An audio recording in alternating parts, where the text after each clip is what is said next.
good leadership requires ruthless self-honesty.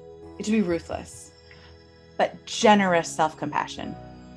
Those two things have to be paired together for clear and healthy leadership. And when you can be honest with yourself and compassionate with yourself, you then start to develop compassion for others.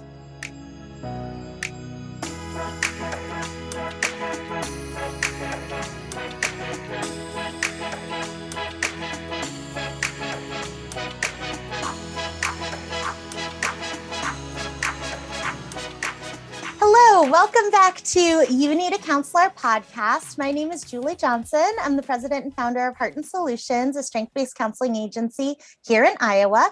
We are still offering in-office services at each of our 9 locations. We're also offering over the phone telehealth sessions and over the computer telehealth sessions. So if you want to try counseling and you live in Iowa, anywhere in Iowa, let us know. We can get you started over the phone or over the computer. And I'm Krista Brown. I am the vice president at Heart and Solutions in charge of our behavioral health department. So we go in home, in school, in office, or telehealth right now, like Julie said, and work with kids ages 4 to 18 on different behavioral skills that the family sets together with their counselor.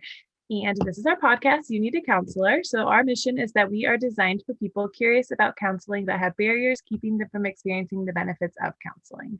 Our mission is to share stories about counseling, good, bad, and indifferent, and spread the message that everyone can benefit from mental health and behavioral health counseling services. So we post on Sunday nights at 5 p.m. and we challenge you and encourage you to batch up your laundry for the week. Don't put laundry away throughout the week. Why spread the misery throughout the week? Save it up for Sunday night. Krista and I will be putting away our laundry, making outfits for the week that night at 5 p.m. Central. So go ahead and put the podcast on. That gives you the entire week to get scheduled with your counselor if you haven't seen your counselor in a while, or to call up or message in and get set up with a counselor in your area. Today, we've got a very special guest and we have a very special topic that Krista and I are super, super excited about. So we've got Jenn Whitmer here today. Hi, Jenn. Welcome to the show. Hi. Thanks for having me. Absolutely. Thank you for being here. So we did an episode a little while back that was called Your Business Needs a Counselor. And which brings me to Jenn, because Jenn she works with teams and works with leaders, being able to talk about different personalities and how different people work together in the workplace. And Jenn, gosh, one topic that you write about and that you speak about is infectious joy. And I just love that. I think that's such a cool way to talk about joy. Can you tell us more about infectious joy? What is this?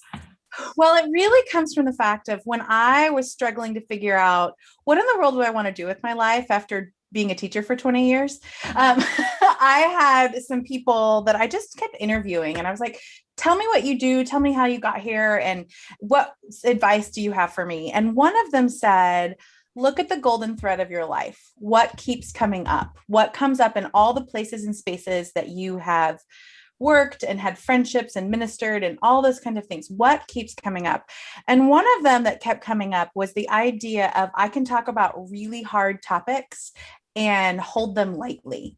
And that I am this joy bringer to things that most people groan at.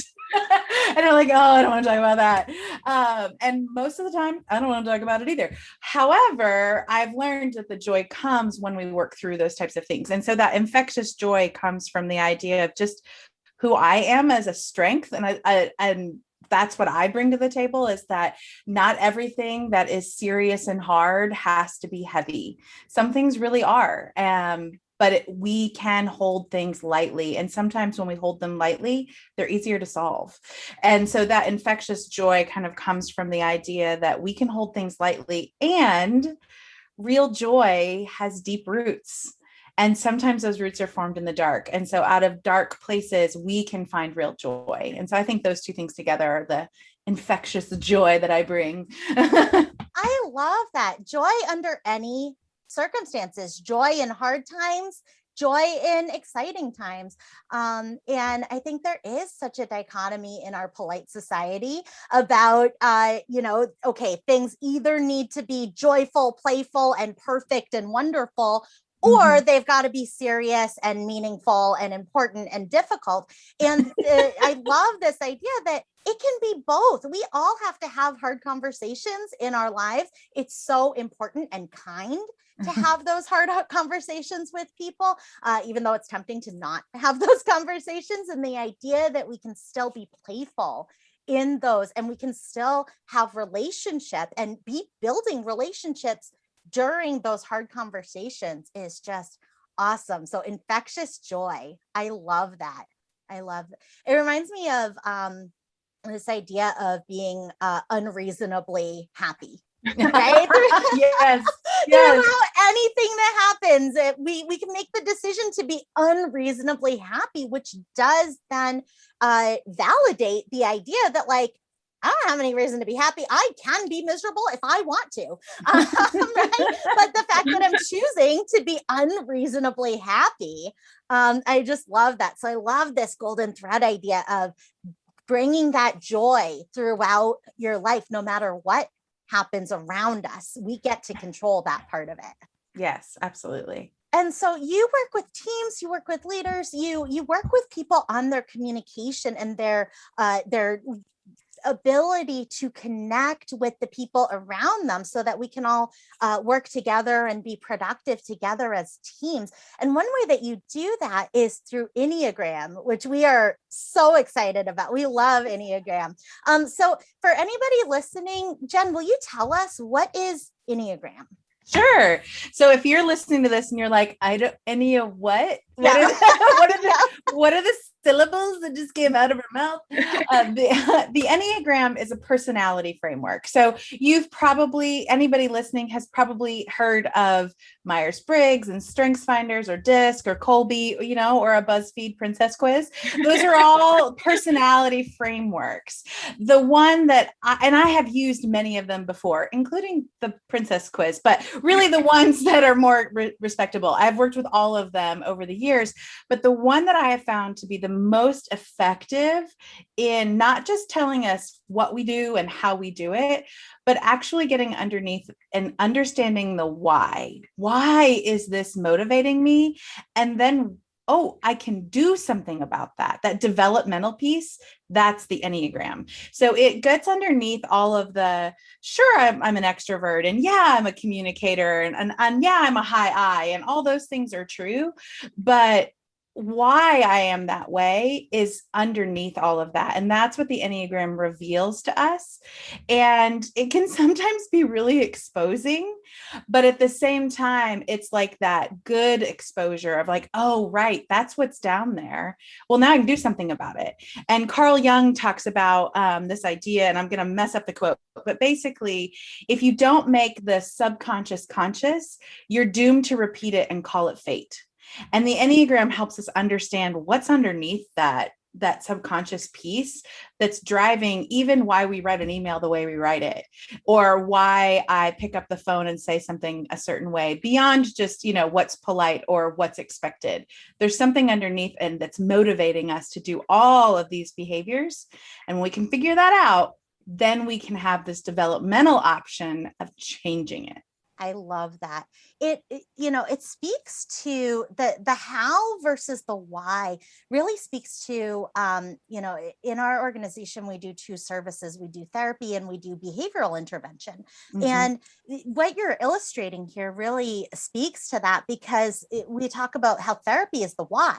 Therapy mm-hmm. is, why does my child pull the dog's tail and hit his sister, right? and BHIS, behavioral health intervention, is, what do I do with that anger instead of pull the dog's tail and hit my sister, right? So it's that change in behavior. But when you're talking about some of the other personality skills and measures, they're measuring behaviors. Mm-hmm. And so this is the external stuff that we can kind of see through the things that we do. And Enneagram really measures, like, why do we do it though? Because Krista and I can do the exact same thing We can write the Exactly. exact same email, we can say the exact same thing, but we do it for totally different reasons. Absolutely. I talk a lot about your bus. So, like, we're all on a bus and we've got a bunch of passengers, but there's only one driver. And so, all of the motivations underneath in the Enneagram are all on the bus with us, all of them. And we all, because we're human, want to be respected. We want to not be manipulated. We want to have security. I want to not be rejected. Like, all of those things are, every human has them. But in each one of us has a fear that's actually trying to drive the bus. And that's the one we have to figure out, because that's what's controlling it. And so when we can notice that that's what's happening, then we can change, as you said, the different outlets of not pulling the dog's tail or not letting that fear control what we're doing and how we're behaving. Absolutely. I love that. There's a phrase that speaking about, different behaviors, how do we change behavior? Follow the fear. And it really is follow the fear. We are driven by either fear, resentment, or love. Like those are the drivers of our world. And the fear is very tempting. Like, it's very easy for fear to take over, and it seems very logical. Like, of course I should listen to that. I don't want to die. And so, Exactly. and right. And so it's like, it makes so much sense, this idea that Enneagram is identifying what are those fears that are driving us, that are going to hijack our behaviors and our thought processes. So Absolutely. I love that. Okay, so tell us a little more about Enneagram. What is it? How does it even work? What is it? Well, there are 9 types on the Enneagram. And so if you're listening to this and you're folding your laundry, imagine a circle, like a clock, but instead of 12 numbers, there are 9. And the 9 is at the top in the center where the 12 would be. And so it's not exactly symmetrical. Sorry for those of you who really like that, because there's only 9 numbers, but there are 3 groups of 3, which feels very nice. And each of the 9 types are motivated by a specific set of core motivations. So a core longing, that thing we're always wanting and driving for, the core fear, the thing we're always running away from. There's a core message, like this deep thing we want to hear. And then there's this core weakness that it's kind of like the Ferris wheel that keeps coming back around again. And you're like, oh, right, there it is again. I'm doing that same thing. And it just keeps coming back around. And each of the 9 types have a different set of those core motivations. So they're similar and they overlap. And like I said, they're all on the bus, but one of them is really driving it. So I always like to start with the 8s, which also throws people off, but it's because, first of all, I think the 8s get a bad rap, but also because they're the first ones in what's called the body center of intelligence, which is important once you dig deep into the Enneagram. But 8s don't like to be manipulated or controlled. They're always wanting to protect their own vulnerability and protect others. So they can be really intense. They're often called the boss. They are big people, like big personalities and intense personalities on the Enneagram. And then we have the Enneagram 9s, and Enneagram 9s are almost feel like the opposite. They want to merge with other people because they're always afraid of external or internal conflict. And so, like, conflict itself and tension and loss of connection are these deep fears of the Enneagram 9.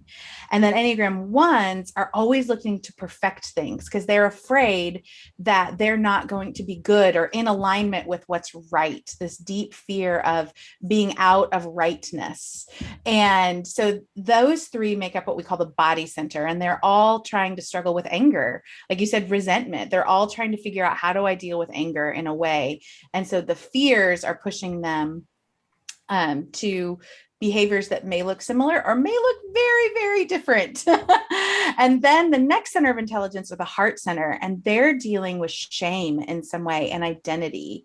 And so 2s are always really wanting to be needed and wanted because they don't want to be rejected. They want to earn that love in some way.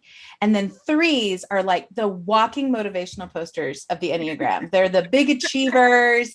They're the ones who are afraid of, oh, what if I don't have status? What if I'm not achieving something, that I don't have identity and I would feel ashamed? And so they're always achieving and going for it all the time. And they're intense, a little bit like eights, but not quite in the same way. They're more like, oh yeah, I started an Instagram account and I got 10,000 followers and started a 10K business. It was amazing. Like, that's an Enneagram 3.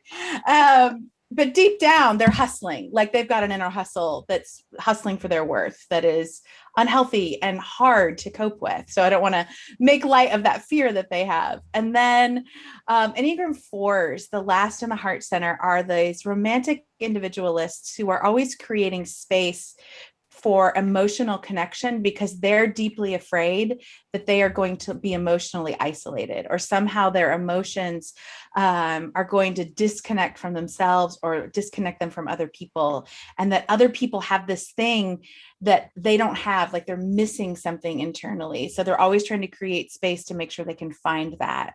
And so that's the heart center. And then if you move to the last third of the clock, we have the Enneagram 5s in the head center, and they're thinking. They are deeply afraid of being incompetent. And like deep thinkers. I used to make this joke, and then it happened to me in real life, that I would say Enneagram 5s are the people who have a PhD and are like, but I'm not really an expert, so you tell me. And then I had it happen in a Clubhouse room. It was so funny. I was like, oh my gosh, this is real.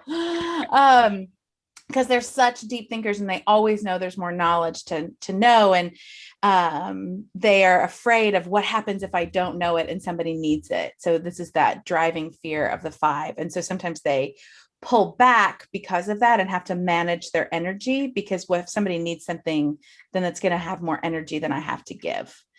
And then Enneagram 6s are always looking for safety and security and dealing with a lot of angst because they're preparing for the what ifs.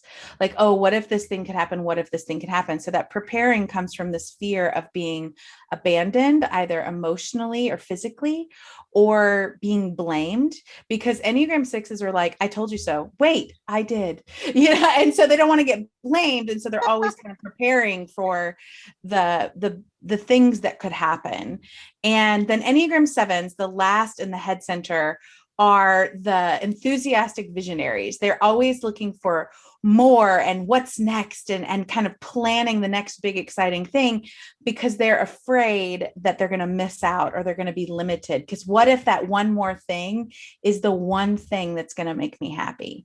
So they're always looking for that contentedness because they're afraid if they get limited or they miss out or someone stops them from getting that next thing, then they're going to be trapped in this emotional pain of not being happy. So in that head center, they're all dealing with fear and security in some way. So we've made it all the way around the clock in, I think, record time. So y'all now have a PhD in the Enneagram. There you go. All you listeners, you got it all done while doing your laundry. Awesome. Yeah. And we'll link there's a bunch of different ways to take this quiz on, or to take this measure online. So we'll link that too, so that people can take it and see what they are, which ones they are, and which ones their friends are.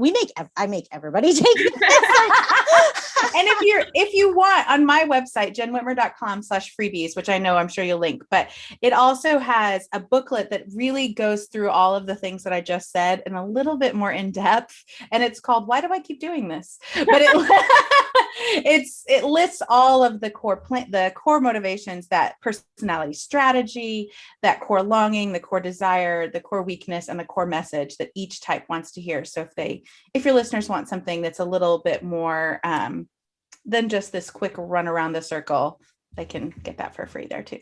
Cool. I love that. That's awesome. Yeah, that sounds super helpful. So there's these 9 different kind of styles or drivers that each person has. And so it sounds like learning which ones we are, and then also learning which ones the people around us identify with, can just really help us in relating better with other people or seeing where other people are coming from in the relationship. Absolutely. Yeah. And one of the things that I love to talk about with people, either my individual clients or when I work with teams, is that good leadership requires ruthless self-honesty.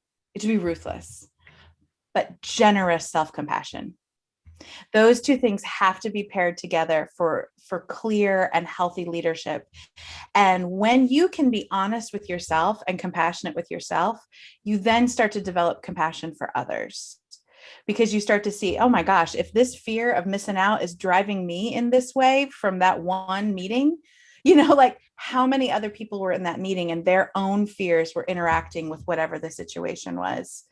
The compassion, just like, you don't have to work it up. It just comes because you've started to build it in yourself, and then you can be compassionate and honest with others in a way that is oriented toward growth, not sentimentality, not just like, oh yeah, that's hard, but yeah, it is really hard. And how do we grow through this? That curiosity and growth mindset. And that's so important when you're talking about personality types, because it can be really simple to use it as a sword or a shield. And that's never appropriate. It's never like, well, you're such a 6. Like, that's not okay. It's just not. So don't do that if you know the Enneagram. And it's also not okay to be like, well, I'm just a 2, so this is how I am. Like you have the power to change. That's the whole point. We want to not make it fate and actually make some choices to move forward. I love that. Yeah, absolutely. It's not set in stone, which Enneagram type we are. So we might be a 1 or 2, and that might be kind of our primary driver. But like you said in the beginning, we've got all different drivers, and we can develop which drivers we listen to if we're aware of which drivers we're naturally going to listen to. So, I like the phrasing of temptation that sometimes goes with this of, well, I'm tempted to think about it in this way, or I'm tempted to do this out of this fear. And so, because we want to still acknowledge that that's what my brain is doing, like my brain is doing this as we speak. And so we go, okay, my brain is doing this. And so I have this temptation to do that. But having the temptation doesn't mean that all my power is taken away. I can have the temptation and still have the power not to follow that temptation and to make a different choice. And if I make a different choice, it doesn't mean that like, oh, that was an easy choice to make, or that was, my natural tendency, and you're just naturally good at that. It's that, no, my natural response would be this, and I'm choosing something different because I know what that natural response is. And I know what it's gotten me before. That's not necessarily what I want for this time around. Yeah. One of the great things that I love about the Enneagram, we're talking about the developmental tool. Now we're getting deep into the Enneagram wedding layer cake. So we're a few layers down into the Enneagram, but there are, if you ever see an Enneagram symbol, there's all these lines in it. So there's a circle, and then there's all these lines, which actually make 2 other shapes. And those lines have a specific and clear meaning in the Enneagram, and it's part of the development. So your core type doesn't change. That one driver is always going to be the same. But like you said, you don't have to listen to it. And what we do as humans, we intuitively like, well, this isn't working. And I'm like, so I'm going to go do something else. And like a game of Chutes and Ladders, you can slide down to easy behaviors, fall into the temptation. And that's one line on the Enneagram. The other line on the Enneagram is almost like climbing up the ladder. Like, no, I'm going to make this better choice. I'm going to go to this other space on the Enneagram. And the way I love this about Enneagram language, it's called integration. It's the idea that I bring this back into my own core type and integrate the healthy choices into my life. And ideally, you can do that with both lines on the Enneagram. Intuitively, we know one is better for us and one isn't, but we can bring back healthy things from either one of those lines and integrate them in our life. So while that fear may still show up and you're like, oh, wait, I see you coming on here, Ferris wheel. And I know that when that happens, here are the better choices for me to make to be healthy and compassionate and kind and have peaceful relationships. Yeah, I love that that idea of, we can understand ourselves, and we can understand others, but mainly understanding ourselves helps us to understand others, because we can say, okay, because of my drivers, I do these things that make no sense. And so for when somebody else does something that makes no sense, I go, well, yeah, that makes no sense to me. One, because to that person, it potentially makes no sense also, because they're driven by something. But then also, I'm not driven by the same thing that they are. So even if that choice makes Exactly. total sense to them, because they're running from a tiger, right? Like it makes total sense to trample over all these flowers if I'm running from a tiger. But if I don't see the tiger, right? Because I'm not afraid of that tiger, I'm afraid of bats. Then I'm like, why are you running over these flowers towards those bats, right? So Exactly. yeah, it that understanding of ourselves and knowing that, okay, this is my natural tendency, this is what I believe about the world, and this is what I believe about myself, and this is what, my driving fear is. Just having that awareness, bringing, like you said, bringing that to the conscious mind, so that if I decide to act on that, I'm deciding to act on that, Yeah, based it on the gives you outcomes. agency and power. You're Yeah. not just up for the whims of even your own fears, but even the situations that happen to us. We have some agency in that gives us that sense of peace and identity that is not easily won, but definitely worth it. Ah, I love that. So, how do you determine what what types people are? And we would love for you to try to see if you can guess or figure out what Krista and I are, because that would Oh, be these are such hard questions. so Okay, cool. so I have a really controversial statement to make. Okay. Here's my controversial statement. Don't take an Enneagram test. That's my controversial statement. Here's why. Because the Enneagram is so much about the deep understanding of yourself. It is a self-discovery journey. And the typing process is like the first few hills before you get into the mountain climb. You've got to do a little bit of that work at the beginning. Otherwise, the mountain climb becomes really, really hard. You have to do a little bit of training first. So the best type of training is really asking yourself a lot of the questions that come from, well, what is motivating me? Which one of these fits me better than that?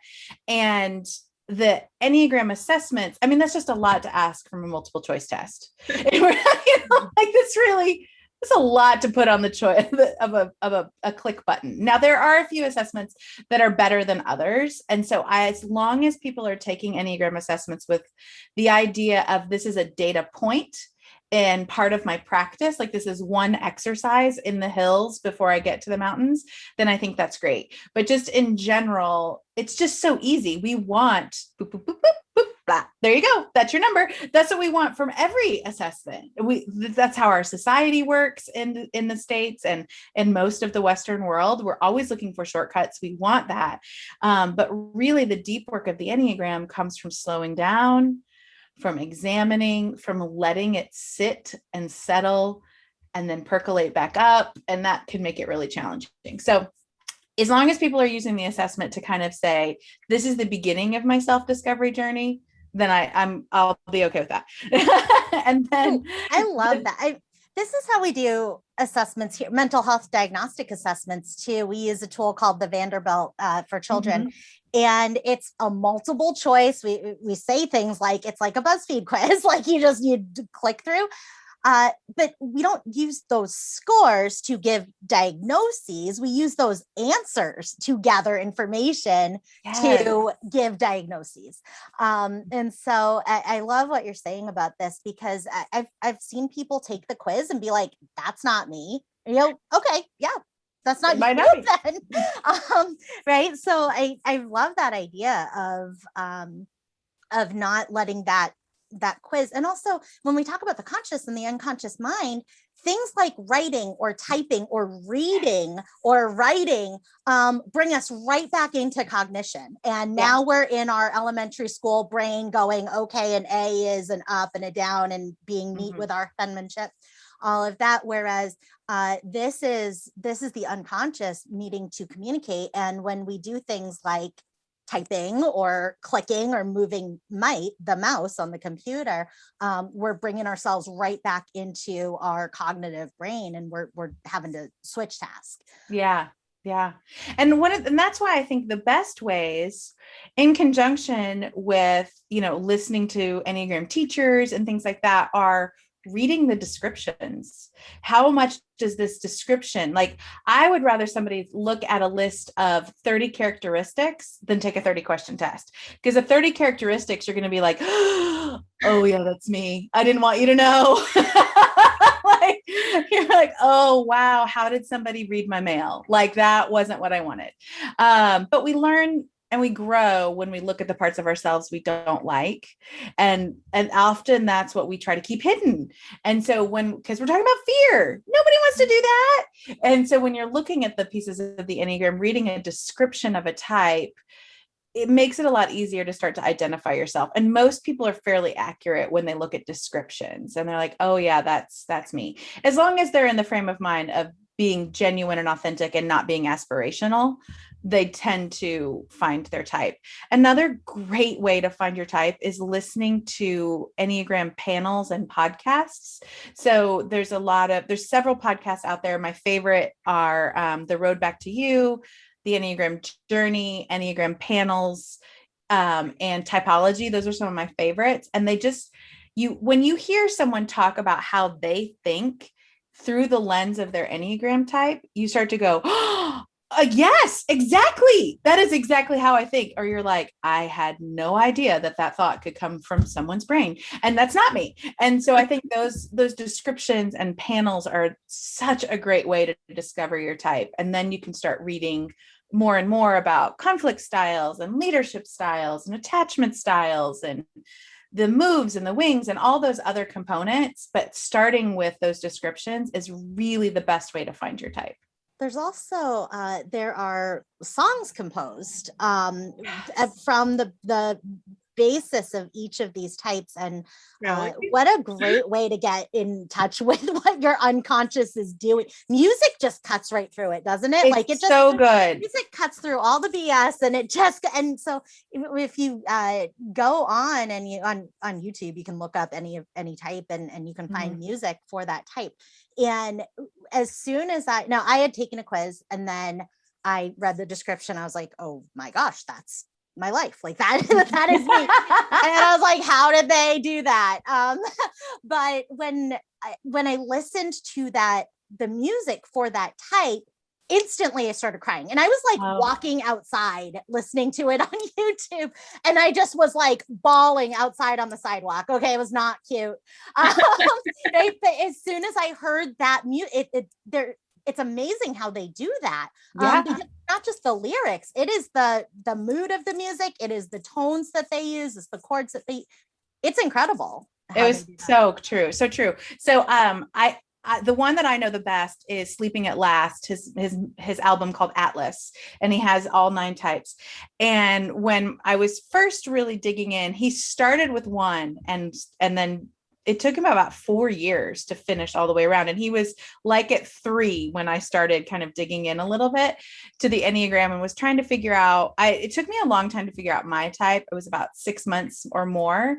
And then my husband was starting to get interested in finding his type.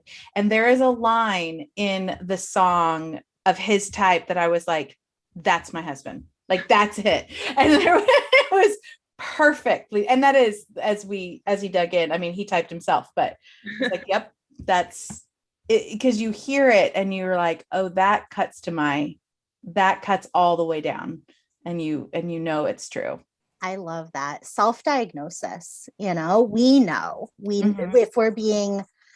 if we're being honest with ourselves, and that is where the music, like that music does not lie. Like I can't lie to myself and say like, oh, I really like this pop music. Like if I don't like a song, like I can't make myself like it, you know? And so it's, music really does just cut through that. And I love that self-diagnosis part of like, you know the best. Yeah. Which one you are. And a quiz might say that you're one, but you might read that description and go like, I don't care about any of that stuff, right? Or that doesn't sound like me. And that's okay. Because you might be a totally different one, and you might be doing wish fulfillment when you're reading them, right? Or you might be like, oh, that sounds like a more responsible answer to give than my actual answer. Exactly. Or fear can come in when we're taking those questions, especially the ones that give kind of options, like which one would you do? And sometimes it's like neither of those sounds like me, right?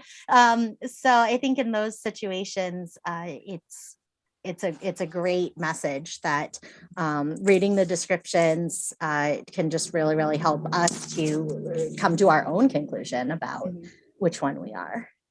And well, the other part of it is, I think as much as the Enneagram is a really fun party trick, I mean, and it is a fun party trick, but the real joy of it is using it for change. Like, I don't want to be stuck here. I don't want to be controlled by this fear.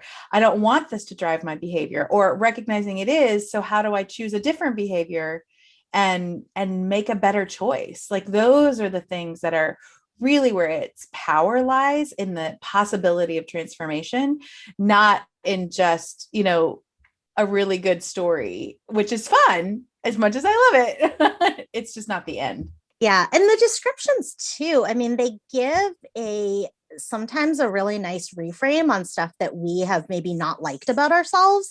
Yes. So because they're so personal, and especially when you were talking about the types that are kind of based in shames, well, with shame, it's all about hiding that, right, and not wanting those things to come to light. And so when we think about those pieces that are based in shame, we can go, oh yeah, like I can see where some of those pieces might be pieces we're not super excited about in ourselves, right? Or they're pieces of ourselves or reactions that we have to those thoughts and feelings and fears that we have, the reactions that we've done in the past to those to try to calm ourselves, soothe ourselves, have not brought us good outcomes. And so we've got maybe, either fears or resentments about those.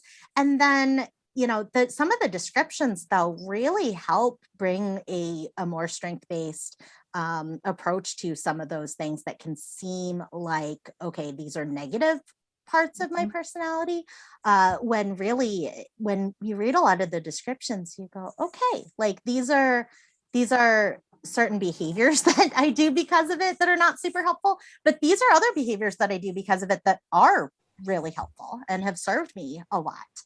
One of the other things that I love about the Enneagram is that it allows for that growth and change, like we were talking about those lines earlier, but it also allows for just us to be human. And there's this healthy space, average space, and unhealthy space.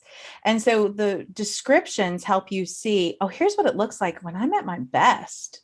So how do I look like that? And it also just recognizes we're not always at our best. Some days we just aren't. and we want to not live in crisis and an unhealthy space ever. I mean, not ever, but like we want to not stay there.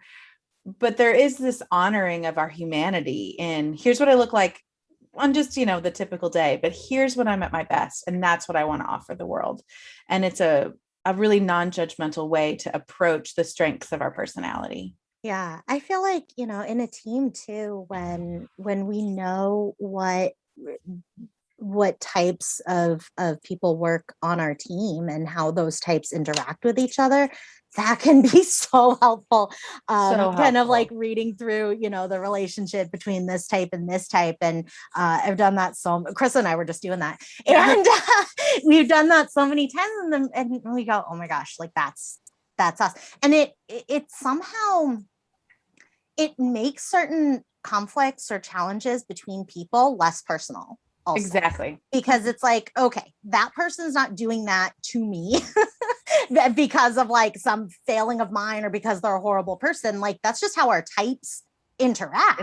Because I'm this way and they're this way. And those either Mhm. rub up against each other or complement each other in other ways. Absolutely. And that's what I do love about using it on as a team, because it helps the team be more effective. And it also, I mean, employee engagement has been not just a buzzword recently, but in the last year, specifically something that teams have, like, how do we engage our employees in a remote work environment? I mean, Google that and you're going to find 1,000 articles or millions. And what people sometimes miss, but are the really good employee engagement activities, are ones that honor them as people. And so when you say, here's who you are as a person, as a human, and here's what you bring to the table, it immediately engages employees in a way that's different than, here's a Sunday bar that we can't do anymore. Like that, as much as I love a good Sunday bar, that's not culture. That's not employee engagement. Employee engagement is treating people like people, that they have meaningful work, that they have meaningful relationships inside their working environment. It doesn't have to be a family, but it does have to be meaningful, and it has to have purpose. And when you use the Enneagram to show, here's who you are as a person, here's how this person is as a person, we're going to treat you both like humans and respect each other. The Enneagram helps us see that in people. It automatically increases employee engagement. And then when you use it in respectful and kind and ways that help everybody be better. And so nobody ever on a team should make me in charge of spreadsheets. Don't ever do it. Like, I do have the skill. Please don't make me do it. And I have a friend that, I mean, Excel is like her best friend, and she's super excited about the other things inside Excel. And I don't care, but I care about her, but that is another way to help employees. Like, not only is it meaningful, connecting why that spreadsheet is important is part of employee engagement, but also, hey, this is my favorite thing. Give that to me. And that's not always possible, but it is a lot more than we think it is when we start using personality tools and start shaping a team to fill roles that match people's strengths, match people's desires, and treat them as humans. And so that's one of the big employee engagement tricks. That's not really a trick, but it's effective in using the Enneagram at work. I love that. Yeah, because I mean, the same. So, we've got specific things that everybody in the agency does, right? Like that, this is across the board. This is an expectation or a standard that this is how we do something. Mm-hmm. But I can do that thing and Krista can do that thing, and we will have totally different challenges with why it's challenging to get into the habit of doing it. Yes. And we'll have totally different motivators keeping us doing that exact same thing. Mm-hmm. And it really, like, being able to, saying this is how we do things is just not enough. Mm-hmm. We need to, all of our goal setting processes and everything have to do with what are the barriers that this person is experiencing, right, with this expectation, because we're all going to have barriers to every expectation, and even the easy ones that like feel like they're easy, like for certain types, those easy ones are also challenging because it's like, this is so easy, who cares about this, right? So even those have different challenges, and so being able to identify those barriers and say, like, those are valid barriers. They're totally different than the next person's barriers. They might be totally different than my barriers, but like, I also have barriers to this, and here's what they are. And being able to say, like, it's okay to have those barriers. It doesn't mean that we're still not expected to do the thing. We are still expected to do the thing, but the way that we do the thing, or the reason that we do the thing, is completely personalized. And the supports and systems that I need to put in place so that I do the thing are totally different than the supports and structures that Krista might put in place for her. Krista will just do it. Like, I'm not saying Krista doesn't have barriers, but she is a person who will just be like, okay, oh, that's done. It's true. And like, my brain does not function that way.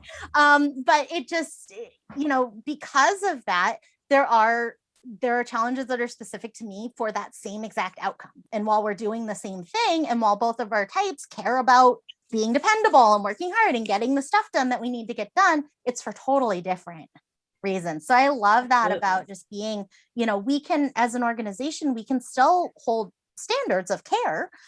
We can still hold structure in place and be, firm on boundaries. We should be firm on boundaries. And it doesn't have to be one or the other. It doesn't have to be setting standards and expectations and holding boundaries or honoring who people are. It can be both, because the road to being able to be successful with those standards and expectations and boundaries is being able to personalize the road to those achievements. Absolutely. I love that. Should we tell you what we are, or do you? I'm so curious. I want to know what you are now. I'm kind of looking. So my husband, I will say my husband is a 5. He's the investigator. But he's self-diagnosed, but he is the investigator for sure. And he's the spreadsheet person in our Yeah. He is the budget person. He is, absolutely he is. Not every 5 loves a spreadsheet, but they all love some kind of strategy to keep all the thoughts together. All of them. Yes. Yep. He loves it. So should we tell you what we are? Do you want to? Sure. Okay. Well, since I don't know you very well, it's really hard to guess. Back to your point, you said really early on, we can do the same thing for completely different reasons. I can have a clean desk because that's the right thing to do, or I can have a clean desk because it's the most efficient. I can have a clean desk because my brain is too scattered with all my other thoughts. Like, there are all kinds of reasons why someone might want a clean desk. And just because the desk is clean doesn't mean that person is a type 1. And so it's really hard to tell from a quick conversation with people. And I try to make a practice of not guessing other people's Enneagram types. If you were cartoon or characters in a television show, all bets are off, and I always guess those. But real people, I have a whole thing about the Ted Lasso characters and the Schitt's Creek characters, all of them. Oh, fun. I want to read that. So how cool is that? So can you tell us which of the Schitt's Creek characters, can you tell us who is what Enneagram type? Well, I'm pretty sure, these are all just guesses. But I'm pretty sure Alexis is a 7. She might be a social 3, but I feel like she's a 7.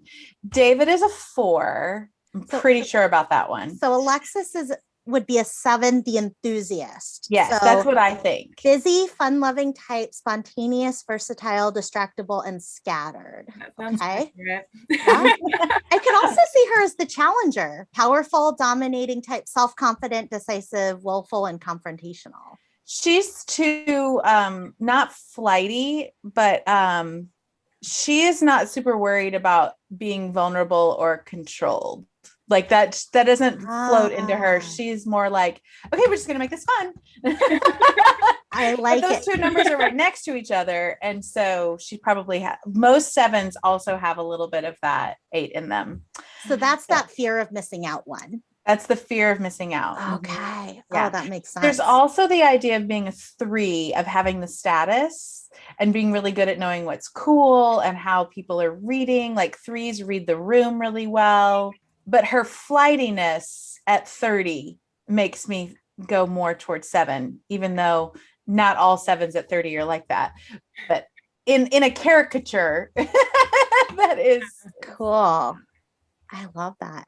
What do we think David is? I think David is a 4. Things are very, he started out an apothecary shop. That just right there screams 4. And his outfits, his way, he was like, I don't know how we're going to move on from this. Like it's not quite nostalgia, but he's the one that brings them back to the past a lot. And 4s are oriented to the past. He can be really intense, which 4s can also be really intense. And they're not typically retiring. And he is perfectly happy with all the emotions. Like, we're going to experience all the emotions. So for David, 4 is the individual. So sensitive, withdrawn type, expressive, dramatic, self-absorbed, and temperamental. That sounds like David. Doesn't it? Yeah. Absolutely. Cool. Yeah. What do we think Stevie is? A 5? I think Stevie is a 5, possibly a 9. It's hard to tell because she is not super, but she does kind of get interested in starting to improve herself a little bit, like in that at the end later in the series. But there's also this, like, this is what I've done for forever. And so I'm going to keep doing it. And there's a subtype of 9 that really falls into that category. So it's a little hard to tell. And she's also like 5s and 9s have the least amount of energy on the Enneagram. So 9s have the least, 5s have a measured. So one of them fits her really well because she's like just that. Like reserved, pulled back. She kind of goes with what other people's ideas are until she doesn't, and she's just really stubborn. That's a classic 9. Like, I'm going to pretend that I'm going to do that, but really I'm just going to not. So Stevie could be a 5, the investigator. So the intense cerebral type, perceptive, innovative, secretive, and isolated. That sounds a lot like Stevie. Or she could be a peacemaker, the 9. So easygoing, self-effacing type, receptive, reassuring, agreeable, and complacent until she's not. Until she's not. So I don't know. Love that. Mm-hmm. Yeah. Oh, that's cool. That's a fun one. I like that. Being able to kind of, and do we think that Myra is a 3? I do think that she's a 3. And I think that she might be a 3. There are several 3 options there because both parents could be 3s and just expressing it really differently. But one having a stronger 4 wing or a stronger 2 wing, or possibly a 6. Johnny might be a 6. I don't know. We'll see there. But I think they're both on the 3, 6, 9 train somewhere in there. See that. So 3 being the achiever potentially for Myra and Johnny. 3 is the success-oriented, pragmatic type, adaptive, excelling, driven, and image conscious, which sounds very much like Myra. And then 6 being the loyalist, which I could see this for Johnny. So committed, security-oriented type, engaging, responsible, anxious, and suspicious. So I see where you're coming from with those. I love that. Well, that's really exciting. And that's really fun to kind of see, those different types in action in different people, and to be able to see how they interact with each other as well. Because what an interesting thing to see a 7 in Alexis, the enthusiast, being paired with her brother being a 4, the individualist. It's right. The dynamic there. They're both idealists. So there's a lot of idealism in both of them, and they both meet at 1. So they both share a line with the type 1. And so there's a lot of similarities in that 7-4 pairing, even though they seem different. Wow. How cool. Yeah. I love that. Well, Krista, you want to say what you are? I'm a 2. She's a yeah. Yep. I'm surrounded by 2s in my life. I love it. Definitely. I love it. 2s are amazing people. You're in a counseling business. Of course, we're in a counseling you're surrounded by a lot of 2s. We are in counseling. We've got a lot of 2s, and we've actually got a lot of 5s and 4s in counseling. But yeah, Krista for sure. A 2 with a 3 wing. So she's got the achiever, vice president here, vice president at super young age, achiever wing. And then mine is, I'm the 6, so the loyalist, and I've got a 5 wing. So it's the defender, the 6 with a 5 wing, which we've got another supervisor within the organization who's the exact, well, we've got one that's the exact same as Krista and one that's the exact same as I am. So yeah, but they're just really, really awesome tools, and that's the thing. That's what they are. They're tools. They're not an end to anything. They're not like they're a No. means to an end, which that end is understanding and the ability to be productive and work together, and be able to understand each other and build healthy relationships with each other. That's the goal. And the types and the descriptions, they're a tool towards that. They're not an end in themselves. Absolutely. One of the things I talk a lot about is the idea that the Enneagram is a really great multi-tool, but you still can't build a house with a multi-tool. Like it's not enough. You can say, gosh, I'm really reactive in conflict. And so the reactive types are 4s, 6s, and 8s, and they tend to get really emotional in conflict and be reactive. And you know that. So now what do you do? Like, okay, so I'm aware of that. I know that it's driven by my fear of security or my fear of being controlled, or like, but now what do I do? Like, there's some skills to solving conflict when you feel like that. There's breathing techniques, there's questioning techniques, there's framing of a conflict, there's all kinds of other tools. And Suzanne Stabile says the Enneagram is one of the most amazing tools, but on its own, she's like one of the most famous Enneagram teachers around right now. And it only takes you so far, but it's like the foundation of everything. And when you've learned that foundation, all the other tools work better, and they work faster, and they work more efficiently, because you're like, follow the fear. You're like, oh, I don't have to figure out what the fear is. I know that I'm afraid of being missing out. I'm being limited, and that's why this is freaking me out right now. So what do I need to do? It just goes so much faster to making healthier choices, and it makes that liminal space between stimulus and response almost feel like it grows, even though it's the same, but what's happening. And so it doesn't have to be a reaction and an instinct. It can be a response and a choice. I love that. Yeah. It's like, if you're going to do a remodel on a house, you get an inspection on the house, right? Because that's a 20-point inspection. It tells you what to do. It kind of road maps for you, where are the pitfalls, where are the areas of focus, where are the potential risks, and then that's not getting the inspection, isn't remodeling the house. It just kind of gives you a map on what to do there. So I love that. So the other thing is that, if you're listening to this and your counselor does not know what an Enneagram is, or has not brought this up to you, that's okay. I've brought this to counselors before as a client and said, look, I got to tell you that this is my type. I've played the song for them. And because it comes into so many of the goals that I have for myself personally, I need, for them to be aware. And the first step of that is for me to be aware enough of it to be able to communicate it to somebody else, as a factor, right? As a potential roadblock for myself to getting to those goals that I'm setting for myself in counseling. So don't feel like your counselor needs to bring this for it to be useful. You can do this. You can bring this to your counselor and establish this as a piece of your goal setting as well. Okay, so if you were to give any advice or suggestion to somebody who's on the fence about even maybe just exploring these different types of personality traits or personality styles, and maybe doing some personal growth work on those, what suggestion might you give to somebody? I think it's always worth exploring. Often the roadblock to exploring these, there's two of them. One of them is, don't put me in a box. And the other one is, I'm afraid of what I'm going to find.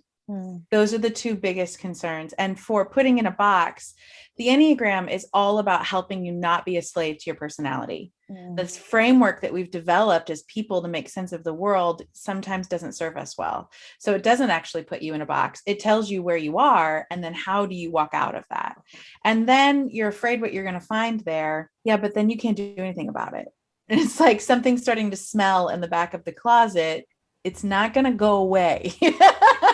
It's just going to control and have a greater outsized impact on who you are and how your behavior functions until you recognize it. And being brave enough to face our own inner world is what brings great freedom. And so I think that is what I recommend, and just explore. Don't think, oh my gosh, I have to get a PhD in the Enneagram. I'm like, no, just explore, see what happens, see how you start to use it. And then what happens is you're like, oh, this actually kind of works. And you want to explore more because it's effective. Yeah. I mean, I am the first one to deep dive into something that is, all of the wiki down deep of things that are fun and entertaining to me. But eventually that's not effective. It's just something that's fun. Right. But the Enneagram is something that's effective, that actually brings you wholeness and peace and freedom in your life and relationships. Yeah. Yeah. I love that, because there is sometimes that fear of like, well, I don't want to get an inspection on my house, because what if I have foundation issues? Like, that's expensive. We have foundation issues right now in our house. Like, I don't want to know that. I don't want to spend ugly money. Yeah, I don't want that. However, not knowing about that doesn't mean that it's not there. I have foundation issues on this house, whether I know about it or not. Right. And so knowing about it helps me figure out which interventions I want to try out and which Exactly. I love that. My name is Jenn Whitmer, and I need a counselor, and I love my counselor. Awesome. Thank you so much. Jenn, thank you so much for being on the show today. This has been so cool. Just hearing about these different things, because I think that, people either haven't heard about this tool, or they've heard maybe a little bit, but not gotten to kind of hear how to use it as a tool towards that actual outcome that we care about, right? Absolutely. If it's not moving towards something we care about, then who cares?